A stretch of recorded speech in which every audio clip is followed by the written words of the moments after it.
Tamam götür ver Asiye. At. At. 1-0. Elle değil ayakla. At. Çabuk. Çabuk. Nereye atıyorsun lan? Hadi. Elle değil ayakla.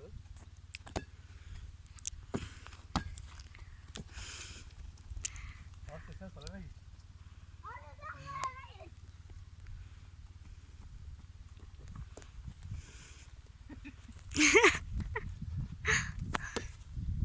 Aa bebe out. Dikkat et. Mehmet yavaş. Yavaş at. Baba. Hadi. Asiye'yi sen al. O gitsin alsın. Yok yok. Sen gitme. Tamam sen oyna sen oyna. Ver ver. Sen ver oraya. Asya'ya ver Asya'ya. Hadi başladı. Başladı. Hemen başladı. Vuramadı. Çek hadi.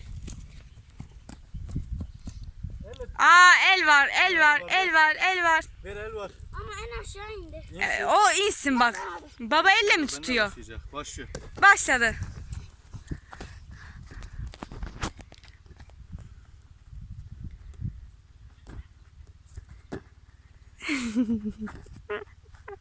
Hadi Mehmet nasıl oynuyorsun sen? Hadi lan. Açalım.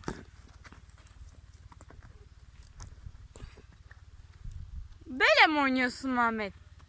Hadi.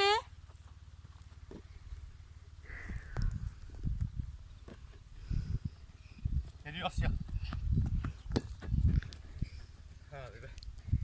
Gol olmadı. At. Başlat. Out. Mehmet sen o topu sürekli aşağı atıyorsun sonra gidip kendin yine götürüyorsun.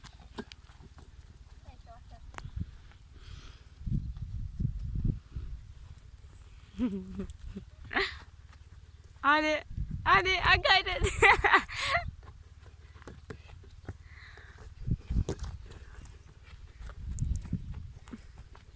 Dur dur. Niye durayım? Niye durayım? Niye durayım ki? Dur dur. Aa beni ağzı kazma. Çal Asya. Oo 1-1. Getir Asya.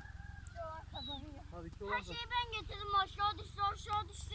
tam 2 olan kazanıyor. Hadi 1-1 mi? He başla Asya. Hadi gol atan kazanıyor. Hadi. Öyle orada durma. Out. Asya sen getiriyorsun topları. Bak Mehmet. Baba. Gitme sen gel.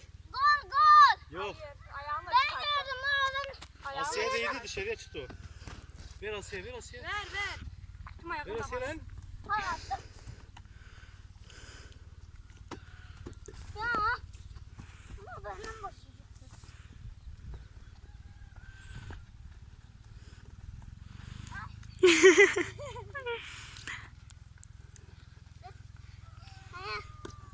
Bari arkada atarsın böyle arkadan. Böyle atıyorlar ya. Nasıl? Ha aynen öyle. Arkadan atıyor. Nasıl? Ha aynen öyle. Niye öyle atayım ki sana mı gelsin? Hayır. Ya ben gol atacağım. Çekil oradan. Ama öyle atıyor. diye öyle yapmak ya. Hadi.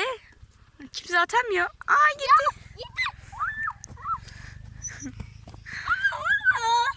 Ne? Ama at. Otur. Yok.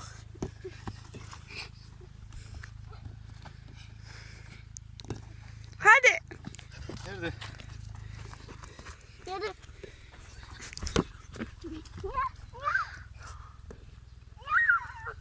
Ve gol. 2-1 baba kazandı. Hadi. Bitti. Hadi gidiyoruz aşağı.